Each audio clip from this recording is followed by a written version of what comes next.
আমি এখন যেখানে দাঁড়িয়ে আছি সেখানে কলকাতার অন্যতম একটি বিখ্যাত পুজো ফাটাকেষ্টর কালী ঠাকুর তৈরি হচ্ছে। প্রায় ৭০ বছর পরে ফাটাকেষ্টর ঠাকুর তৈরি করছেন কুমোরটুলির বিখ্যাত মৃৎশিল্পী মিন্টু পাল। আমি প্রথম ফাটাকেষ্টর কালী ঠাকুরের দায়িত্ব পেয়েছি, এই প্রথমবার আমি কিন্তু করছি। ওনাদের পুজো প্রায় ৭০ বছরের কাছাকাছি।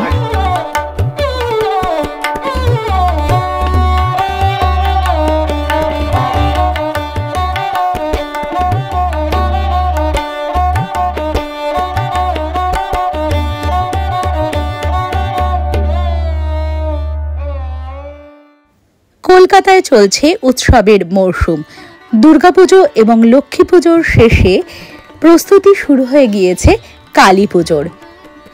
অনেকেরই মত এই কলকাতা শব্দের উৎপত্তি কালী থেকেই, তাই কালী পুজো যে কলকাতা একটি বিশেষ স্থান দখল করে নেবে তা বলাই বাহুল্য। আর এই কলকাতার কালী পুজোর মধ্যে অন্যতম শ্রেষ্ঠ হচ্ছে ফাটাকেষ্টর কালী।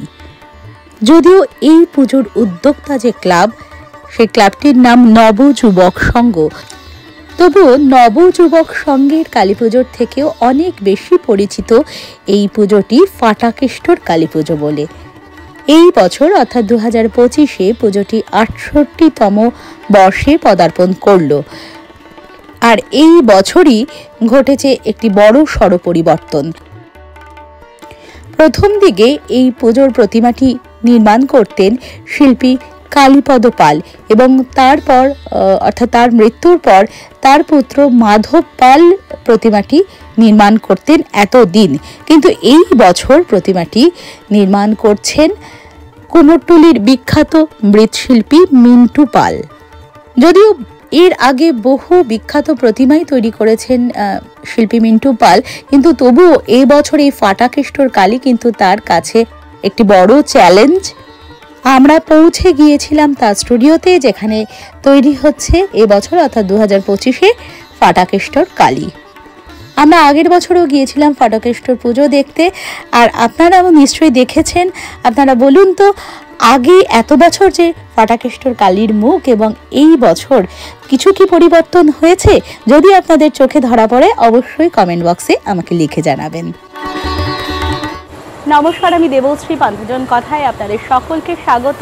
আমি এখন যেখানে দাঁড়িয়ে আছি সেখানে কলকাতার অন্যতম একটি বিখ্যাত পুজো ফাটাকেষ্টর কালী ঠাকুর তৈরি হচ্ছে। সব থেকে যেটি বিশেষ বিষয়, প্রায় ৭০ বছর পরে ফাটাকেষ্টর ঠাকুর তৈরি করছেন বিখ্যাত মৃৎশিল্পী, কুমোরটুলির বিখ্যাত মৃৎশিল্পী মিন্টু পাল।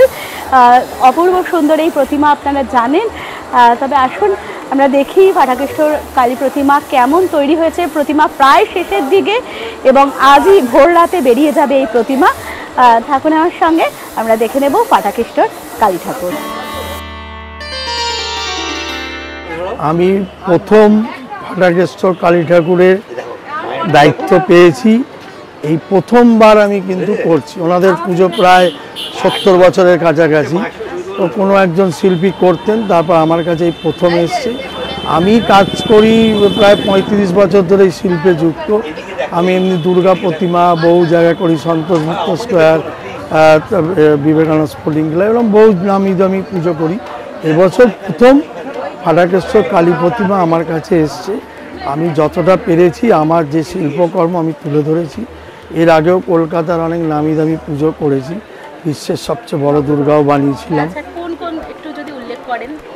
বিশ্বের সবচেয়ে বড় দুর্গা দেশপ্রিয় পার্কে 2015 সালে বানিয়েছি, তারপর কুমারটুলি পার্ক, এখনও পর্যন্ত সন্তোষ মিত্র স্কোয়ারে এবছরও বানিয়েছি। তো এইভাবেই বড় বড় পুজোগুলো করে আসছি। আর মায়ের ইচ্ছা হয়েছে ফাটাকেষ্টর কালী কলকাতার সেরা পুজো শুনেছি, এবং সেই মায়ের মূর্তি করতে পেরে আমি গর্বিত। এখন দর্শকরা কি বলে তার আশায় আছি।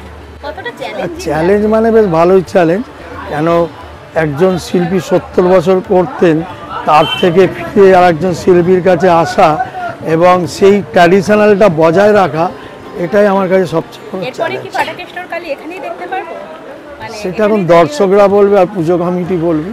আচ্ছা, আর দাদা আপনি কত বছর ধরে কাজ করছেন? আমাদের জন্মসূত্রেই আমাদের ট্র্যাডিশনাল মানে বাবা ঠাকুরদা 3 প্রজন্ম কাজ করছি। আচ্ছা, কত প্রজন্ম কাজ আমি করছেন? আমাদের 3 প্রজন্ম, আমি 35 বছর হলো এই কাজের সঙ্গে যুক্ত। পরবর্তী প্রজন্ম কি করছে এই কাজ? সেটা আগামী দিন বলা যায়।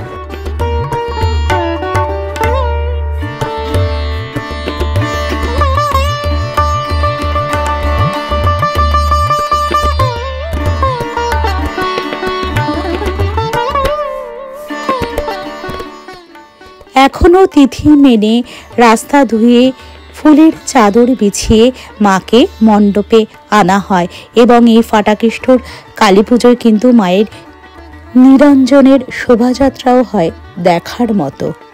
তবে এই পুজোর সবথেকে উল্লেখযোগ্য বিষয়টি ছিল বহু তারকা কিন্তু এই পুজোয় মাকে দর্শন করতে আসতেন। বাংলার এবং মুম্বাইয়ের তারকারাও কিন্তু এই পুজোয় আসতেন। অবশ্যই তার পেছনে ছিল ফাটাকেষ্টর প্রভাব।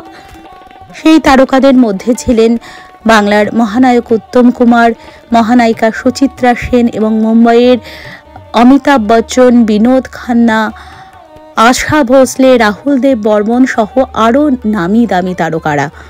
এখনও কালী পুজোর দিন কলকাতা তথা বাংলার নানা প্রান্তের মানুষ ভিড় জমান ফাটাকেষ্টর ঠাকুর দেখার জন্য।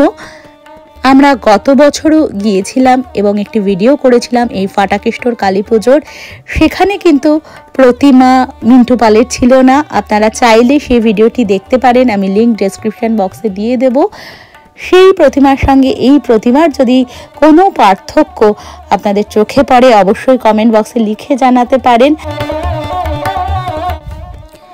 আরেকটি বিষয় আপনাদের জানাবো, আসন্ন কালী পুজো উপলক্ষে আমরা বাংলার বেশ কিছু কালী বিগ্রহ আর কালী বিষয়ক বেশ কিছু প্রতিবেদন ধারাবাহিকভাবে প্রকাশ করব। এটি একটি সিরিজ আকারে প্রকাশ হবে। এই সিরিজের নাম দেওয়া হয়েছে কালী কাহিনী। এই কালী কাহিনী সিরিজের প্রথম প্রতিবেদন ছিল এই ফাটাকেষ্টর কালী নিয়ে প্রতিবেদনটি। আশা করি এই প্রতিবেদনটি আপনাদের ভালো লেগেছে এবং আগামী কালী কাহিনীর যে প্রতিবেদনগুলো আসতে চলেছে আশা করা যায় সেই প্রতিবেদনগুলো আপনাদের ভালো লাগবে। আজকের মতো ভিডিওটি এখানেই শেষ করছি। ভালো লাগলে ভিডিওটিকে একটি লাইক করে দেবেন, শেয়ার করে অন্যান্যদের দেখার সুযোগ করে দেবেন। আর আমি আপনাদের কমেন্টের আশায় থাকবো। আশা করি আপনাদের মতামত আপনারা কমেন্ট বক্সে লিখে জানাবেন। আর যদি এখনও পান্থজন কথা ইউটিউব চ্যানেলটিকে সাবস্ক্রাইব করা না হয়ে থাকে তাহলে চ্যানেলটি সাবস্ক্রাইব করার অনুরোধ রইল। সকলে খুব ভালো থাকবেন। ফিরে আসবো নতুন একটি ভিডিও সাথে নিয়ে।